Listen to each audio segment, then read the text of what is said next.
జై శ్రీరామ్ అండి. మన సబ్స్క్రైబర్స్ అందరికీ కూడా ఇలా ప్రతి వీడియోని కూడా చూస్తున్నందుకు ధన్యవాదాలు. అదేవిధంగా ఆధ్యాత్మిక విషయాలు కానీ మనం పెంచుకునే పూజలకు సంబంధించిన మొక్కలు కానీ ఈ ఛానల్లో మీరు తెలుసుకోవడానికి తెలపడానికి నేను ప్రయత్నం చేస్తాను. ఇంకా ఎవరైనా ఈ ఛానల్ని సబ్స్క్రైబ్ చేసుకోకపోతే దయచేసి సబ్స్క్రైబ్ చేసుకోండి. ఇప్పుడు మనం కాశీ గురించి మాట్లాడుకుంటున్నాం. చాలామందికి కాశీ యాత్ర ఎలా చేయాలో తెలియదు.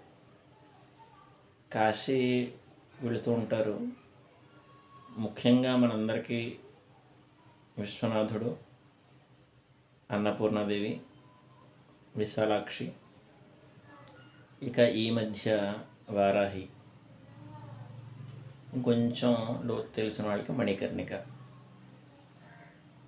తప్పకుండా చూడవలసినది కాలభైరవుడు. ఇవి మాత్రమే మనం చూస్తున్నాం. ఇక ఆటో వాళ్ళు సైడ్ సీయింగ్ అని పెడుతుంటారు. వారు ఒక 10 12 దేవాలయాలు పక్కపక్కన ఉన్నవి కొన్ని, దూరంగా ఉన్నవి కొన్ని, మొత్తం మీద వారు ఆటో మీద తీసుకువెళ్ళి మనకి కాలభైరవుడు టెంపుల్తో సహా రామ్నగర్ అని కొంతమంది, లేదా వ్యాసకాశి, కాశీరాజు కోట, ఇవన్నీ కూడా చూపెడతారు. అది మనం మాట్లాడుకోవడాన్ని బట్టి ఉంటుంది. అయితే నిజానికి కాశీలో మనం కొన్ని విషయాలు గుర్తుపెట్టుకోవాలి.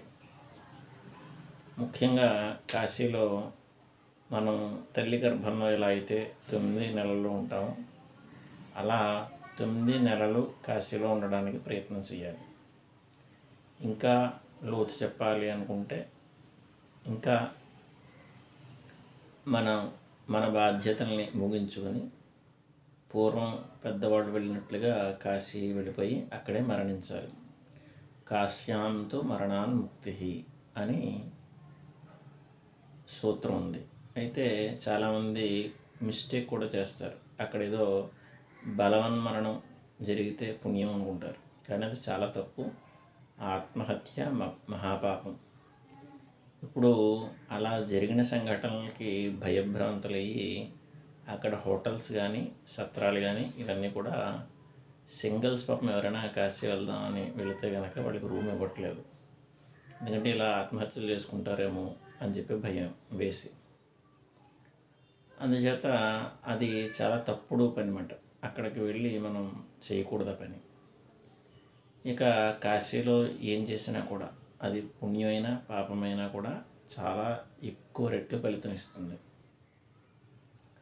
కాశీ సర్వప్రకాశిక. అసలు కాశీతో పోల్చే నగరం ఏది కూడా ఉండదు, అలాగే పోల్చకూడదు అని కూడా శాస్త్రం చెప్పింది. ఇది కాశీ అండి, కాశీతో సమానం అండి అని అనకూడదు. కాశీ గొప్పది. కాశీతో పోల్చే నగరం కానీ గంగతో పోల్చే నది కానీ లేదు. అలా పోలిస్తే పూర్వపుణ్యం నశిస్తుంది అని కూడా వ్యాసుడు చెప్పాడు. అంచేత వాటిని దేనితో పోల్చకూడదు. గంగతో సమానం అండి, కాశీతో సమానం అండి అని ఎప్పుడు అనకూడదు.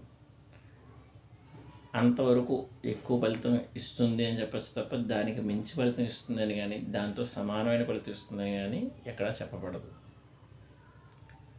అందుచేతని ఆ రెండింటికి కూడా అంత ప్రాముఖ్యత వారణాసిలో ఉంది. అందుచేత మరణాన్ముక్తి అన్నట్లుగా సహజ మరణం అక్కడ జరగాలి అని మనం బలంగా సంకల్పం చేసుకుని వెళ్ళగలిగితే అది ఉత్తమం. లేదు, అలా కుదరడం కష్టం అండి, బాధ్యతలు ఇంకా ఉన్నాయి అని అనుకున్నప్పుడు కనీసం 9 నెలలు అక్కడ ఉండడం చాలా మంచిది. మనం గర్భావాసం 9 నెలలు కాబట్టి అలా 9 నెలలు ఉంటే ఇక ఏ గర్భంలోనూ కూడా వారు పుట్టరు మళ్ళీ. అంటే వారికి ఆ జన్మతోటి మోక్షం లభిస్తుంది అని చెప్పేసి వ్యాసుడు చెప్తాడు. ఇంకా మనకు కుదరలేదు అనుకున్నప్పుడు 9 రోజులు కనీసం ఉండాలి. అయితే చాలామంది 9 రోజులకి కొంచెం వీలు చేసుకుంటారు. ఎందుకంటే తక్కువ రోజులు కొంచెం కష్టపడితే ఎప్పుడొకప్పుడు అది పూర్తి చేయొచ్చు, ఒక టాస్క్ అది కూడా. అయితే ఇక్కడ చేస్తున్న మిస్టేక్ ఏంటంటే 9 రోజులు కూడా సూర్యోదయం నుంచి మరలా రోజు సూర్యోదయం వరకు కూడా ఉన్నట్లయితే కాశీలో అప్పుడే ఒక రోజు లెక్క వస్తుంది. చాలామంది చేసే పని ఏంటంటే ఈ కాశీ దాటి ఒకరోజు అయోధ్య దగ్గర కదండి, అయోధ్య వెళ్ళొస్తామని, ఒకరోజు నైమిషారణ్యం వెళ్ళొస్తామని, ఒకరోజు ప్రయాగ వెళ్ళొస్తామని, ఒకరోజు గైలో పిండాలు పెట్టుకొస్తామని, ఇలా రకరకాలుగా అక్కడి నుంచి వెళ్ళిపోతుంటారు. అలా వెళితే వెళ్ళొచ్చు గాక కానీ 9 రోజుల లెక్క మాత్రం రాదు. 9 పగళ్ళు 9 రాత్రులు పూర్తిగా ఉండి తీరాలి. దీనికి పంచక్రోశ పరిధి అని ప్రమాణం ఉంది. 15 క్రోశాలకి సంబంధించి ఏరియా ఉంది కాశీకి సంబంధించింది. ఇది మ్యాప్ రూపంలో కూడా మనకి గూగుల్లో దొరుకుతుంది. పంచక్రోశ పరిధి లేదా పంచక్రోశ యాత్ర అని కొడితే మీకు ఎంత పరిధిలో ఇది ఉంది అనేది తెలుస్తుంది. ఆ పరిధిలో మీరు ఎక్కడికైనా తిరగచ్చు. కాశీని ఆనుకుని ఉన్న చుట్టుపక్కల ప్రాంతాలని కూడా తిరగచ్చు. కానీ ఆ పరిధి దాటి మాత్రం ఎట్టి పరిస్థితుల్లోనూ వెళ్ళకూడదు. అలా పంచక్రోశ పరిధి లోపల కనుక మీరు 9 రోజులు రాత్రితో సహా అంటే 10వ రోజు ఉదయం వరకు గడిపినట్లయితే మీరు కాశీ యాత్ర 9 రోజులు చేసిన ఫలితం వస్తుంది. అయితే ఇందులో మ్యాండేటరీ ఏంటి అంటే తప్పకుండా పాటించవలసినవి. ఇది మొట్టమొదటిది గంగా స్నానం. ప్రతిరోజు కుదిరితే 2 పూట్ల లేదంటే 1 పూట గంగా స్నానం చేసి తీరాలి. ఇది మ్యాండేటరీ. మణికర్ణికా స్నానం ఒప్పుకుంటే రోజు మధ్యాహ్నం చేయొచ్చు, లేదంటే లేదు, పర్వాలేదు. కానీ ఖచ్చితంగా గంగా స్నానం చేయాలి. ఇక రెండోది విశ్వనాథుడి యొక్క దర్శనం. విశ్వనాథుడి దర్శనం అంటే అన్నపూర్ణ దర్శనం, విశాలాక్షి దర్శనం కూడా పక్కపక్కనే. విశాలాక్షి ఒక్కటే కొంచెం దూరం ఉంటుంది తప్ప అన్నపూర్ణ అయితే పక్కనే ఉంటుంది. ఇవి ఖచ్చితంగా చూసి తీరాలి. ఇలా 9 రోజులు ఏది చూసినా చూడకపోయినా వీటిని మాత్రం దర్శిస్తే వారికి సంపూర్ణమైన ఫలితం ఉంటుంది. అయితే మొట్టమొదటిగా క్షేత్రపాలకుడిని దర్శనం చేయడం అనేది మన విధి.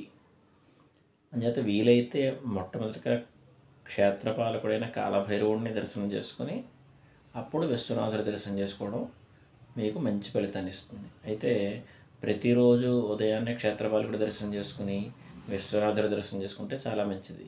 అలా ఓపిక లేని వారు మొట్టమొదటి రోజు క్షేత్రపాలకుడి దగ్గరికి వెళ్ళి ఆ కాలభైరవ స్వామిని దర్శనం చేసుకొని ఆ తర్వాత నుంచి ప్రతిరోజు గంగా స్నానం, విశ్వనాథ దర్శనం చేసుకుంటే సరిపోతుంది. అయితే ముఖ్యంగా ఇలా రోజు చేసి మనకి ఇంకా చాలా టైం ఉంటుంది కాబట్టి ఇందులో కాశీలో 56 గణపతులు ఉన్నాయి. అందులో కొన్ని చాలా తెలియవు, అసలు 4-3 అంగుళాల విగ్రహాలు కూడా ఉన్నాయి. అందుచేతని మనకి తెలుసున్న గణపతులు, మనకి వ్యక్తపడే గణపతులు, కనపడే గణపతులు కొన్ని ఉన్నాయి. ముఖ్యంగా రత్నగర్భ గణపతి అని, ఆది గణపతి అని ఆదికేశ్వర ఘాట్లో ఉంటుంది. అలాగే మనకి గంగా ఘాట్లో గణపతి ఉంది. అలాగే కేదార్ ఘాట్కి వచ్చేప్పటికి చింతామణి గణపతి అని, ఇలా కొన్ని గణపతులు అయితే మనకి లభ్యం అవుతున్నాయి, అంటే సులువుగా వెళ్ళడానికి కుదురుతున్నాయి. వీలైతే ఆ గణపతులని దర్శనం చేసుకోవాలి.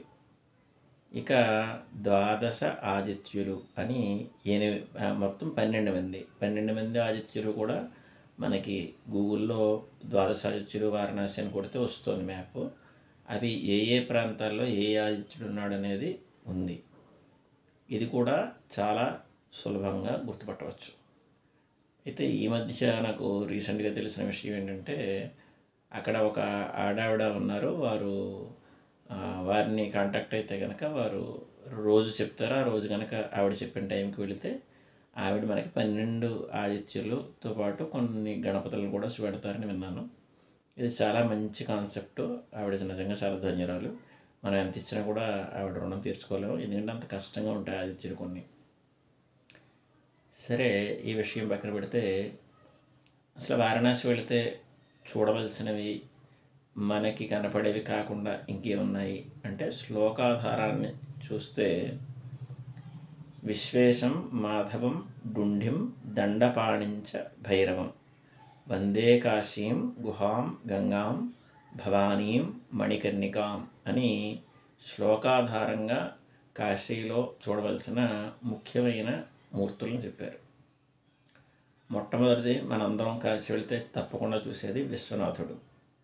మాధవం, ఇది చాలా ముఖ్యమైనది. ఇక్కడే చాలా ముఖ్యమైన రేవు పంచగంగా ఘాట్ కూడా ఉంది. తప్పనిసరిగా స్నానం చెయ్యాలి అనుకున్న ఘాట్లలో కేదార్ ఘాట్ని మొదలుకొని కొన్ని ఘాట్లు ఉన్నాయి. ఇందులో దశాశ్వమేధ ఘాటు చాలా ముఖ్యమైనది. దాని పక్కనే గంగా ఘాట్ అని ఉంటుంది. అది మనం ప్రస్తుతం హారతలు వీస్తుంటారు కదా, ఆ ఘాటే. ఇవి రెండు పక్క పక్కనే ఉంటాయి. అయితే గంగ ఎక్కడైనా గంగే కదా అని అనుకుంటే కుదరదు. వ్యాసుడు చెప్పినట్లుగా ఏ ఘాట్ దగ్గర స్నానం చేస్తే ఆయా ఫలితాలు వస్తాయి. అది కాశీలో ఉన్న విశేషం అన్నమాట. అందుకే మనకి బద్రీనాథ్, కేదార్నాథ్, గంగోత్రి, యమునోత్రి దగ్గర నుంచి గంగ ఉన్నప్పటికీ కూడా మనకి కాశీలో విశేషం ఏంటంటే ఆ ఘాట్లలో స్నానం చేయడమే విశేషం. అయితే ఈ కేదార్ ఘాట్లో చేస్తే పుణ్యమని, పైన కేదార్ ఘాట్ పైన గౌరీకుండం అని ఉంటుంది. అక్కడ పిండ ప్రదానం ఎవరైతే చేస్తారో వారి పితృదేవతలు ఖచ్చితంగా మోక్షాన్ని ఎత్తుతారని చెప్పి వ్యాస భగవానుడు చెప్పాడు. అది ప్రస్తుతం నీరు అయితే లేదు, ఆ కుండం దగ్గర చేసుకుంటున్నారు పరిసర ప్రాంతాల్లో, అది కూడా పుణ్యమే. ఇక నెక్స్ట్ వచ్చి మనకి దశాశ్వమేధ ఘాట్. దశాశ్వమేధ ఘాట్కి ఉన్న విశేషం అంటే బ్రహ్మగారు అక్కడ 10 అశ్వమేధ యాగాలు చేశారట. ఇక్కడ ఎవరైతే స్నానం చేస్తారో వారికి కూడా 10 అశ్వమేధ యాగాలు ఫలితం ఇస్తామని చెప్పి వరమిచ్చారట. అందుచేత అక్కడ మనం స్నానం ఖచ్చితంగా చేయాలి. ఇంకా గంగాఘాట్, అసలుది గంగాఘాట్ ఉంది. ఇక మణికర్ణిక, ఇది చాలా ముఖ్యమైనది. దీనికి ప్రత్యేకమైన కథ కూడా ఉంది. విష్ణువు తన స్థితికారకత్వాన్ని పొందడం కోసం అక్కడ జపం చేస్తూ ఉంటాడట ప్రతి యుగానికి ఆరంభంలో. అయితే అలా విష్ణువు తపస్సు చేసినప్పుడు ఒకానొక యుగారంభంలో పరమశివుడు చాలా ప్రసన్నుడై చాలా ఆనందంగా తలని ఇలా ఇలా ఊపెట్ట. అలా తలని ఇలా ఇలా ఆడించడం వలన చెవులకున్న దుద్దులు, అందులో ఒక దుద్దు ఊడి ఆ విష్ణుమూర్తి రోజు తపస్సు చేస్తూ అభిషేకం చేయడం కోసం తన సుదర్శనంతో ఒక కుండాన్ని తవ్వాడు. ఆ కుండంలో ఈ దుద్దు పడిందన్నమాట. అందుకే ఆయన చక్రంతో తవ్వాడు కాబట్టి దానికి చక్రతీర్థం అని కూడా పేరు. అయితే ఎప్పుడైతే స్వామివారి మణికర్ణిక అందులో పడిందో అప్పటి నుంచి మణికర్ణిక ఘాట్ అని వచ్చింది. ఆ విశేషం చేతే దానికి పైన మణికర్ణికేశ్వరుడు అనే ప్రత్యేకమైన శివాలయం కూడా ఉంది. చాలా విశేషమైనది అది. అయితే ఈ మణికర్ణికున్న విశేషం ఏంటంటే ఇక్కడ విష్ణుమూర్తి తపస్సు చేశారు కాబట్టి ఈ స్థలానికి ఉన్న విశేషం ఏంటంటే ఈ కుండంలో దేవతలందరూ కూడా ఎక్కడున్నప్పటికీ కూడా మధ్యాహ్నం 12 గంటలకి అందరూ వచ్చి ఇక్కడ స్నానం చేసి వెళ్ళండి అని చెప్పి ఈశ్వరుడు ఆజ్ఞాపిస్తాడు. అందుచేతనే మనం 12 గంటలకి అందరి దేవతలతో పాటు స్నానం చేస్తామన్నమాట. అంటే దేవతల యొక్క పాదోదకం మనం ఎప్పుడైతే స్నానం చేసామో పాపాలని కూడా పటాపంచలైపోతాయి. అందులో ఎటువంటి సందేహం కూడా లేదు. అందుచేతని ఆ నమ్మకంతో భక్తితోటి చక్కగా 12 గంటలకి అక్కడ స్నానం చేస్తూ ఉంటారు. ఇక చాలా ముఖ్యమైన ఘాట్లలో పంచగంగా ఘాట్ ఒకటి. ఇక్కడ కూడా స్నానం చేసి తీరాలి అని చెప్పింది వ్యాసఖండం. ఈ పంచగంగా ఘాట్కి పైన ఉన్నదే బిందుమాధవుడు. ఈ బిందుమాధవుడు పంచమాధవులు అని ఉంటారు. శ్వేతమాధవుడని, కుంతిమాధవుడని, ఇలా పంచమాధవులు. ఇందులో బిందుమాధవుడు ఇక్కడ ఉన్న క్షేత్రం అన్నమాట. అయితే దాని పక్కనే ఒక మసీదు ఉంది, అదే అసలు మన దేవాలయం అని.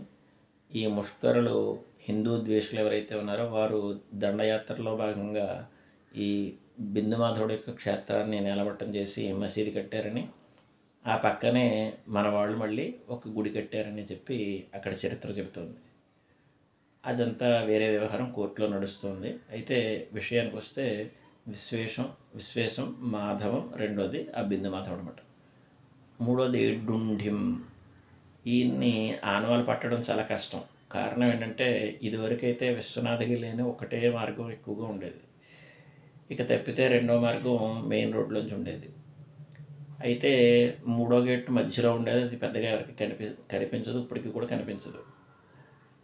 అయితే ఇక్కడ విశేషం ఏంటంటే, ఇప్పుడు గంగా ఘాట్ నుంచి కూడా అంటే గంగ కనపడుతున్న వరకు కూడా ఏకండి చేసేసి అక్కడ ఇళ్ళన్నీ కూడా నేలమట్టం చేసేసి చాలా విస్తారంగా విశ్వనాథ్ కారిడార్ని మన ప్రధానమంత్రి నరేంద్ర మోడీ గారు సంకల్పం చేసి అత్యద్భుతంగా మన మంచి ముఖ్యమంత్రి యోగి ఆదిత్యనాథ్ గారి ద్వారా ఆ పని చేయించడం జరిగింది. అత్యద్భుతంగా నా భూతో నా భవిష్యత్తు అన్నట్టుగా ఆ ఆలయాన్ని నిర్మించారు.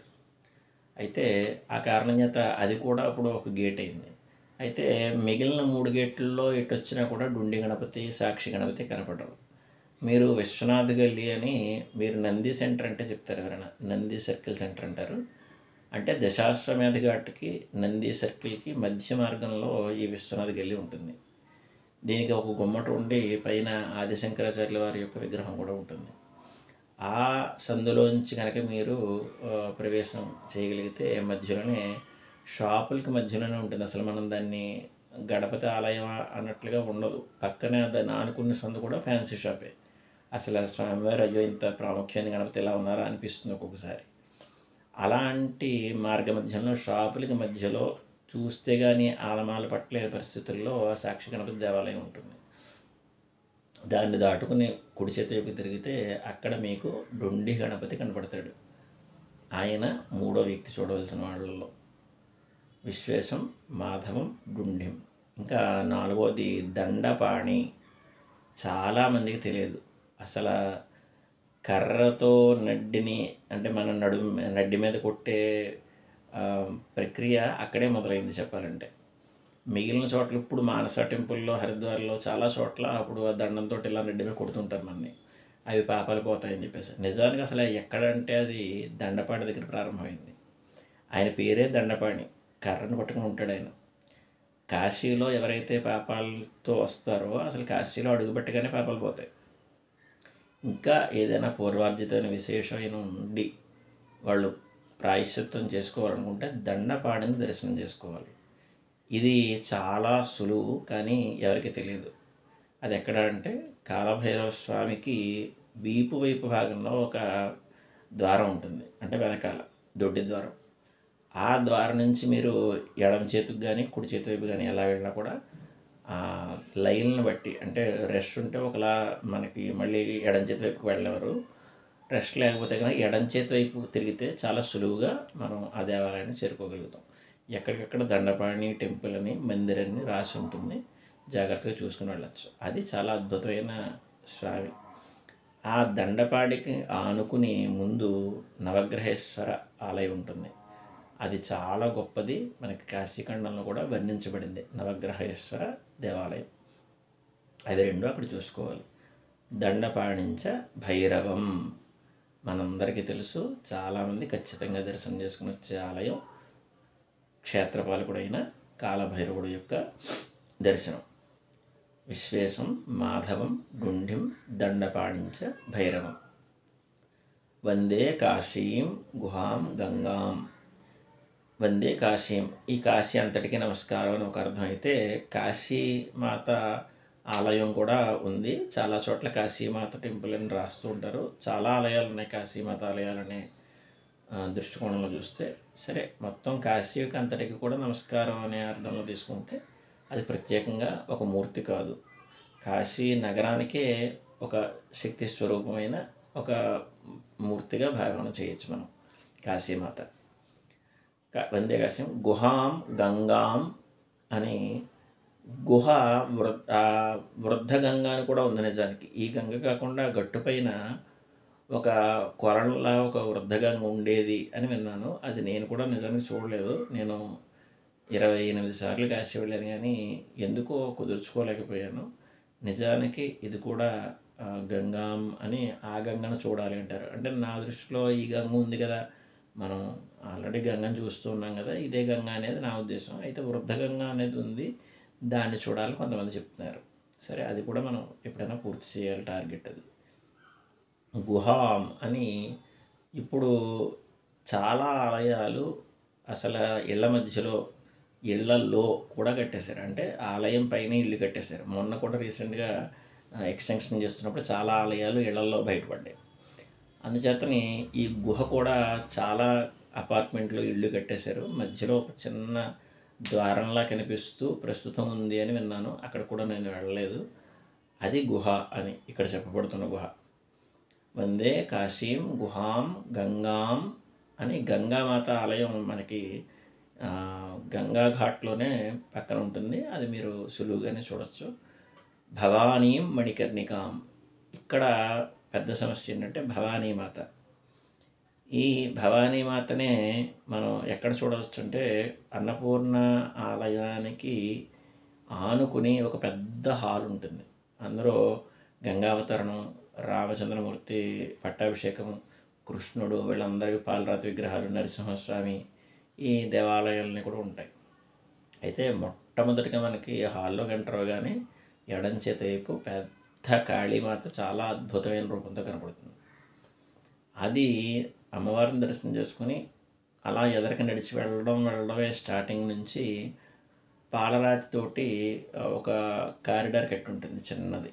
అంటే ఒక గది గూళ్ళ కట్టి ఉంటుంది. అందులో మొట్టమొదటి మూర్తే ఈ భవానీమాత. దాని మీద ఇదివరకు రాసి ఉంచారు. ఇప్పుడు రీకన్స్ట్రక్షన్ చేసిన తర్వాత మళ్ళీ ఎవరు రాయలేదు దాన్ని. ఆ తల్లే భవానీమాత. భవానీం మణికర్ణిక. మణికర్ణిక మనకి ఎలాగో తెలుసు. ఈ విధంగా కాశీలో ముఖ్యంగా చూడవలసిన శ్లోకాధారమైన ప్రదేశాలు, మూర్తులు అన్నమాట. ఇక రెండో పార్ట్లో మీకు కాశీలో ఇంకా విశేషాలు ఏంటి, లోలార్క్ కొండ ఎక్కడుంది, దాని విశేషం ఏంటి, అక్కడ ఏం చేయవచ్చును, ఇవన్నీ కూడా రెండో భాగంలో తెలుసుకుందాం.